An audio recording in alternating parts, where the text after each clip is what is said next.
The road to the NFL was a long one, and it requires intense training in order to succeed.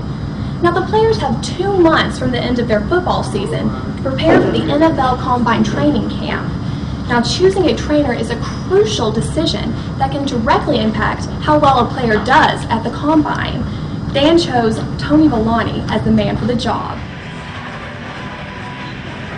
Many players will move after their football season to work at specialized training facilities. Tony Villani owns XPE Sports in Delray Beach, Florida, where he trains athletes preparing for the Combine.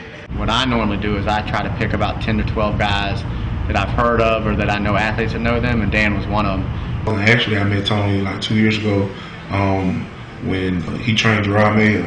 And I mean, I saw Gerard at our pro day, and I was very impressed. So I was like, I need to work with that man. Before the training begins, Dan and Tony have to set goals that he can realistically achieve in 2 months.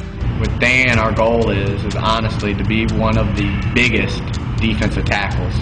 Most tackles are trying to weigh 300. We want him to be 325. What Dan's preparing for now is he's got to be a 320 to 25 pound guy, but now can sprint 40 yards like a 180-pound guy. So that's not what his body's used to. I mean, I want to be the fastest D tackle, you know, at the combine. You know, I mean, do good in drills. I mean, run the fastest 40. I mean, it's possible. I mean, at my size. We want him to be bigger than all the other guys, and we don't want those guys to beat him at anything.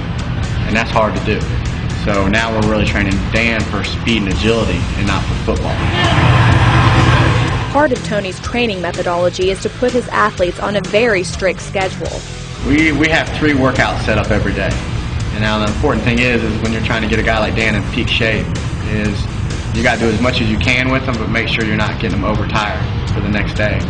So normally they have a morning session, then they have an afternoon session, then they have a nighttime recovery session or extra cardio session. That's the last one. Extra cardio sessions and prepared meals are aimed at helping Dan meet another goal, losing 10 pounds. I have a nutritionist, you know, who gives me meals, and, you know, me being a big guy, you know, I would say you have a weight problem, but, you know, and make sure I keep my weight down. Dan was joined in Florida by 4 other former Vols, including Eric Berry, Vladimir Richards, and Rico McCoy.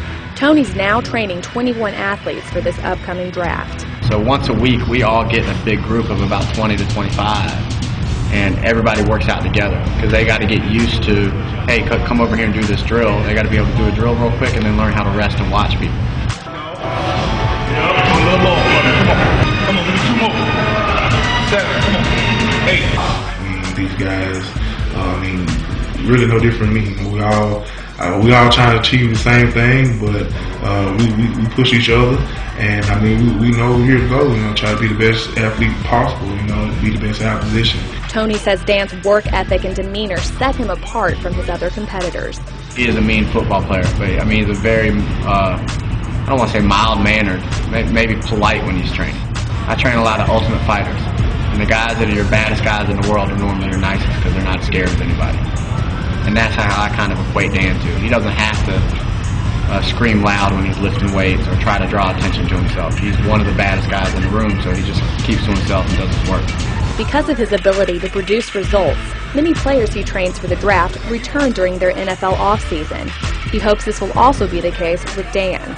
First thing he's got to do is go to Indianapolis and do great, or he'll never want to listen to me again. Football players are definitely ones that train the hardest, just because of the whole guaranteed contract. So baseball and basketball, when they sign their big deal, they don't have to play well and they get the rest of their money. A football player, when he signs his big deal, he even works harder to keep his money because he can get cut at any time and not get that money. Tony's confident that his training will fully prepare Dan for the physical demands of the Combine. I've been doing this on my own for 7 years. So every year we offer more and more stuff, but the results have never changed. I want to be in charge of everything that they do. Honestly, it doesn't matter how good Dan works out with me here. It doesn't matter. It matters how he does on that one morning after 4 days of being up all day in Indianapolis in the cold zone. I don't want to take the credit if they do well. I want them to have the credit, but I'll accept the blame. Dan realizes the importance his Combine training can have on his future and is determined to put in the effort needed to succeed.